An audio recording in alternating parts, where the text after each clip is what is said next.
Yo, what's up guys? It's Noah here, and in today's video, we're going to be talking through a couple player props I like on Prizepicks for tonight's NBA slate on Monday, May the 13th. I'm back, guys. I was gone this weekend, was not able to make any videos this weekend. I was with some family. We took a little family trip, so I was, kind of away from my computer, away from home, but I'm back. We returned, Sunday night, and giving you guys an early preview of Monday's slate, taking a first look at the board on Sunday night. We're going to talk through two early props that I do like for the two games we have on Monday. We got Game 4 of OKC and Dallas, and then we got Game 4 of Boston and Cleveland. So we're going to talk through the two plays I like from these games. We do have a prop I like from each game. We'll break down why I like these plays. Before we do get started, though, as always, if you guys do enjoy these Prizepicks videos, and if they do help you out, make sure you hit that like button down below, hit that subscribe button if you have not yet, and if you guys are new to Prizepicks, if you don't have an account over on Prizepicks, you can sign up, linked down below in the description, or just use that promo code NOAH. When you sign up for Prizepicks, you'll get your first deposit matched up to $100. And we do also have a partnership with Sleeper. You guys can check out Sleeper, linked down below in the description, or again, just use that promo code NOAH over on Sleeper. You'll get your first deposit matched up to $500. Now, if you don't know what Sleeper is, they're a DFS pick'em app similar to Prizepicks. You pick over or under on player projections. You build out your entry. You're able to make up to an 8-pick entry on Sleeper, and you're able to win up to 100x your money. So if you guys do want to check them out, again, use that code NOAH when you sign up, and you'll get your first deposit matched up to $500 over on Sleeper. But yeah, guys, we got two props to talk about for Monday. Recapping our plays from Friday. That was the last time I made a video. We hit both the plays we gave out Friday. Hopefully you guys did tail those. Pascal Siakam over 20.5 points. Kyle Anderson under 2.5 assists. Once again, hit our plays Friday. We had an insane week last week. I think we hit every single prop we gave out on this YouTube channel last week. Monday through Friday, I think we went 9-0. We gave out 10 picks total, but one of them was a DMP. But of the 9 picks that played last week that we gave out, every single one hit. It was an insane run. Hopefully you guys tailed last week and made some money. Let's try and keep it going this week, yo. You're not going to have weeks like that where you go 9-0, but man, they feel good, and it's obviously you want to keep riding that momentum as much as you can. So let's try and keep that going into this week. Let's talk through the props I'm liking for Monday, guys. So for the first prop we're going to talk about that's in the Cleveland and Boston game, we're going to go to the points plus assist category. And I'm liking an under here. Al Horford under or less than 11.5 points plus assist. And let's talk through why I like this under on Al Horford. So if you look at what Horford has done in this series, he's gone under this prop in 2 out of 3 games. He had 11 points plus assist in game 1. He had 12 points plus assist in game 2. And then last game, just 4 points plus assist. Al Horford, he is going to start in place of Kristaps Porzingis. He is going to play relatively big minutes. Last game, Horford played 39 minutes. The game before that, he played 29. The game before that, he played 27. Last game was the most minutes we've seen him play all postseason. And man, he just was not productive. Now, he did shoot the ball pretty poorly last game. He shot 1 for 7 from the field and 0 for 6 from 3. But he only had 2 points and 2 assists. So far in the playoffs, he's gone under this points plus assist line, and I believe every game, or all except 2 games. There was one game he had 11 points and 1 assist, so he had 12 PA, and then there was another game where he had, that's it. So last game, or 2 games ago when he had 12 points plus assists, that's the first time he has gone over this line in the playoffs. Now, you kind of have to take that with a grain of salt because half the playoff games he's played were with Porzingis. Obviously, Porzingis is out now. But even if you look at the last 4 games, which all have been without Porzingis, he's still gone under this line in 3 out of 4 games. And even without Porzingis, Horford, his production has not really seen much of a spike. Now, his minutes are going to be higher.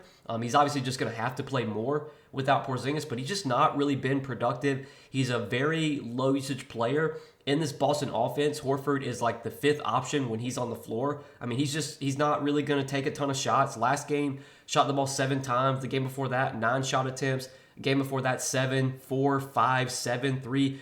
So far in the playoffs, the most shot attempts he's had in one game is 9. And even in that was the game where he barely went over. He had 12 points plus assists. So far in the playoffs, he's had just an 11% usage rate.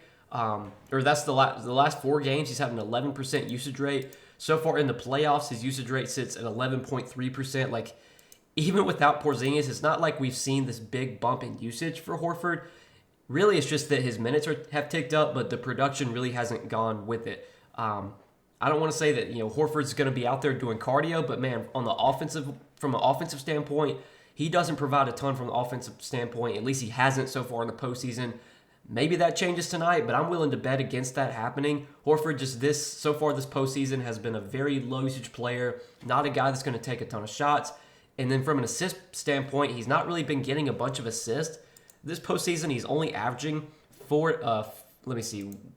So this postseason, he's only averaging 3.8 potential assists per game. If you do look at the last 4 games without Porzingis, that number has gone up to 4.5 potential assists, but that's not like a crazy high number. I mean, he has a 2.5 assist prop today, and that's juiced towards the under. I think Pinnacle has his 2.5 assist prop minus 149 favored towards the under. Pinnacle also favoring the under on 8.5 points for Al Horford. Right now, Pinnacle has Horford minus 140 to go under 8.5 points. So Pinnacle has him minus 140 to go under 8.5 points, minus 149 to go under 2.5 assists. He's heavily favored for the under on both those stat types.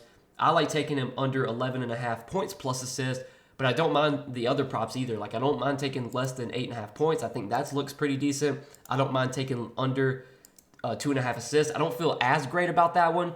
I definitely could see a scenario where Horford gets like 3 or 4 assists, but I still think that's fine. Pinnacle, again, has that minus 149 favored towards the under. But my favorite prop for Horford is under 11.5 or less than 11.5 points plus assists. Even with 39 minutes last game, Horford only had 4 points plus assists. The production just hasn't really been there. He's probably going to play big minutes again because they need him out there without Porzingis. But I don't know if big minutes is necessarily going to mean big production for a guy like Horford. It is. So far in the playoffs, that hasn't been the case. So I like that as our first prop for tonight, guys. And then the other prop that I like in the Mavs and Thunder game, we're going to take a look at Derek Jones Jr. His points prop of 8.5. And I like the over here, more than 8.5 points for Derek Jones Jr. And let's talk through why I like this prop. So if you look at what Derek Jones Jr. has done in this series, he has only gone over this points prop once.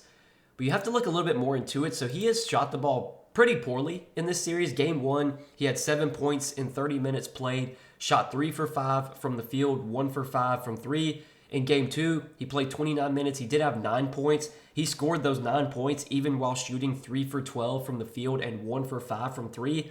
And then last game, he played 36 minutes, which was tied for the most he's played all playoffs. 36 minutes last game, only 3 points, shot 1 for 10 from the field, 0 for 3 from 3.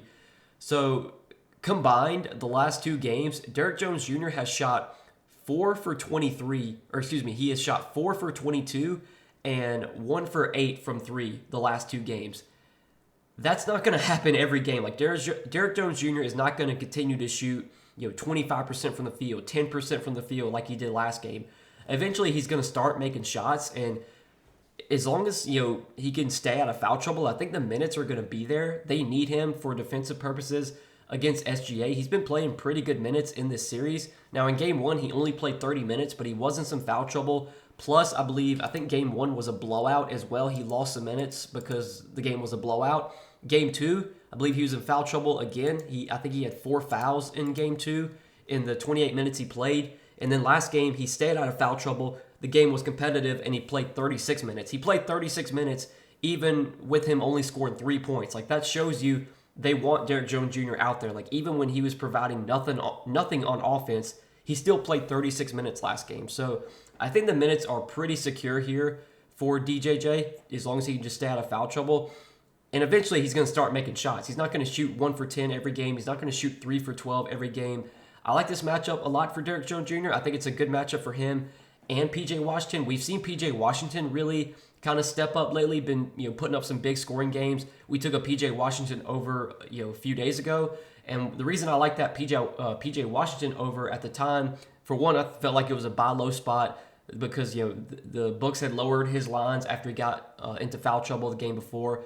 And with this matchup against OKC's been a team that gives up a lot of 3-point attempts. During the regular season, they gave up the 5th. I think they were top 5 in 3-point attempts allowed. They've also been a bad team in terms of defending catch and shoot threes, give up a lot of catch and shoot threes, and that's where Derrick Jones Jr. is going to do a lot of his offensive production. It's from those corner threes, which is where OKC has been vulnerable this season. This feels like a good buy low spot on Derrick Jones Jr. I know the shooting efficiency has been really bad lately, but now, Dallas, they're going to be going home. I know, DJJ was bad at home last game, but typically these role players play better at home because they can kind of feed off the home crowd. And we know OKC is going to do whatever they can to get the ball out of Luka's hands, get the ball out of Kyrie's hands. Those guys are probably going to see a bunch of double teams, and that's just going to leave these shooters, like Derrick Jones Jr., like PJ Washington. It's going to leave these shooters open. PJ Washington has been able to make some shots lately. Derrick Jones Jr. has not. Feel like this is a spot where maybe the shooting starts to positively regress for DJJ, and he doesn't have to shoot the ball he doesn't have to shoot the ball super efficiently to only score 9 points. I mean, all it takes is just a couple threes for him to hit to go through the net, and he's going to get you 9 points. So it's not like we need him to go out there and shoot 7 for 10 from the field.